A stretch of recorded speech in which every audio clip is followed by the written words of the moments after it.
ఓ 25 ఏళ్ల పాటు 30 ఏళ్ల పాటు లేదు ప్రయత్న లోపం అనేది లేకుండా ట్రై చేయడం చాలా గొప్ప విషయం. మీరు ఏం చెప్తారు? అంటే అది చాలా ఇంపార్టెంట్ కదా, మనలో ఉండే ఒక క్వాలిటీ గురించి ప్రపంచం మొత్తానికి చెప్పడం అనేది. ప్రతిభ ఎవరికి అవసరం లేదు, సంస్కారం ముఖ్యం. నీకెంత ప్రతిభ ఉంటే నువ్వంత నేల మీద కూర్చొని తగ్గి మాట్లాడినప్పుడు, నీకు నేను రెస్పెక్ట్ ఇచ్చినప్పుడు ప్రజల గుండెల్లో గొప్పగా హెచ్చించబడతాం మనం.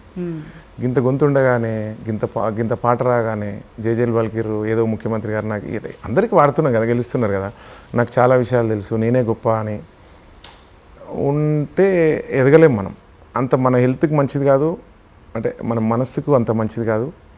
మనని ఎవరు కూడా ఆయన రెస్పెక్ట్ చేయడు మాకు అనేటువంటి జీవితం నాకు అవసరం లేదు. చిన్న పిల్లలతోనే బాగుండాలి, పేద తల్లితోనైనా బాగుండాలి, ఇక్కడ చిన్నప్పుడు కలిసిన అందరితో బాగుండాలి, నా రచయితలతో బాగుండాలి. స్టూడియోలో ఇంజనీర్స్తో సహా, మ్యూజిక్ సహా, ఆఫీస్ బాయ్ కూడా నేను గుండెలకు అద్దుకున్నట్టుగా ఉంటాను.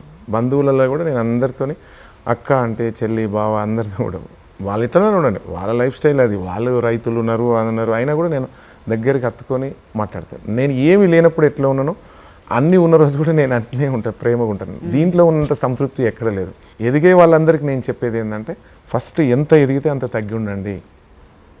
నీకెన్ని డబ్బులు వచ్చినా తగ్గి ఉండు, నీకెంత పేరు వచ్చినా నువ్వు తగ్గి ఉండు. మనం ఈ స్టూడియో దాటి నేను బయటికి పోతే ఇక్కడ ఉన్నోళ్ళందరూ అరే ఇంత మంచి మనసున్నంతో మనం మాట్లాడిందే అనుకోవాలి. అట్లా బతకాలని కోరుకుంటా అందరూ కూడా.